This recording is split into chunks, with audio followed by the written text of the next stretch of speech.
পারবো না। আপনাদের এই সতীপনা দেখলে না গা জ্বলে যায়। সই করুন, সই করুন।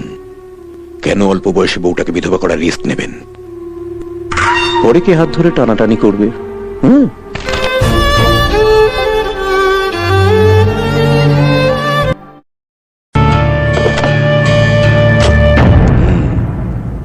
রাতারাতি সব এরকম সতীর ছেলে হয়ে গেল কি করে? মরার ভয়ে?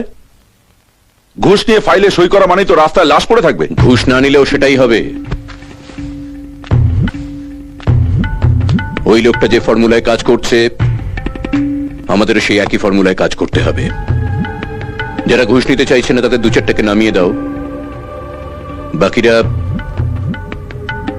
আপনা আপনি আগের সিস্টেমে চলে আসবে।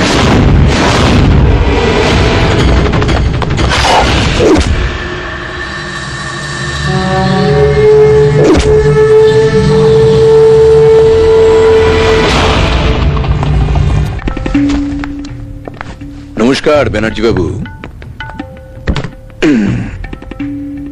কি ব্যাপার? এতদিন মাঠের বাইরে ছিলাম, তাই যে যার মতো খেলে গেছে। তাই এবার ধরাছুড়া পড়ে মাঠে নেমে পড়লাম চৌকা ছক্কা মারার জন্যে। দেখুন তো কিছু ফালতু গন্ডগোলে হাসপাতালটা বন্ধ হয়ে পড়ে আছে। ফেয়ারওয়েতে কাজ করুন, কোনো গন্ডগোল হবে না। বরযাত্রা আর কবে ফেয়ার প্লে ট্রফি পেয়েছে ব্যানার্জি বাবু? হাসপাতালটা খোলার ব্যবস্থা করতে হবে। 3 লাখ আছে, টাকাটা ফেরত নিয়ে যান। 30 লাখ টাকা দিলেও এই ফাইলে আমি সই করতে পারবো না। আপনাদের এই সতীপনা দেখলে না গা জ্বলে যায়। এর আগে আগে যারা আমার ফাইল ফেরত পাঠিয়েছে তারা প্রত্যেকে মরেছে। কেউ রাস্তায়, কেউ বাথরুমে, কেউ লিফটে। নিউজ টিউজ দেখেন না নাকি? ঘরে টিভি নেই? একটা প্লাজমা পাঠিয়ে দেবো? দেখুন, আমার যা বলার তা আমি আপনাকে বলে দিয়েছি। আপনি তো আজকে ক্যালকাটা ক্লাবে ডিনার করতে যাবেন।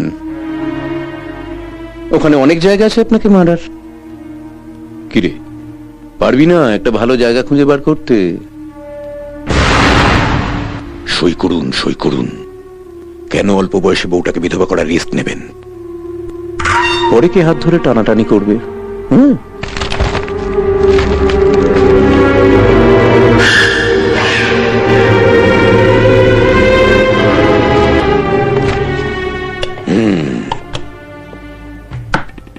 এবার আপনি নিশ্চিন্তে ডিনারে যেতে পারেন, কোনো অ্যান্টাসিড লাগবে না।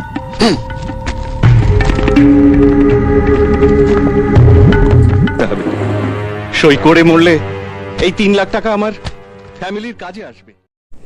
হ্যালো গাইস, কেমন আছেন সবাই? আমাদের এই ভিডিওটা যদি আপনাদের ভালো লাগে লাইক করুন এবং কেমন লাগলো কমেন্টে জানাবেন, এবং আরো এমন নতুন নতুন ভিডিও পেতে আমাদের চ্যানেলটি অবশ্যই সাবস্ক্রাইব করে দেবেন।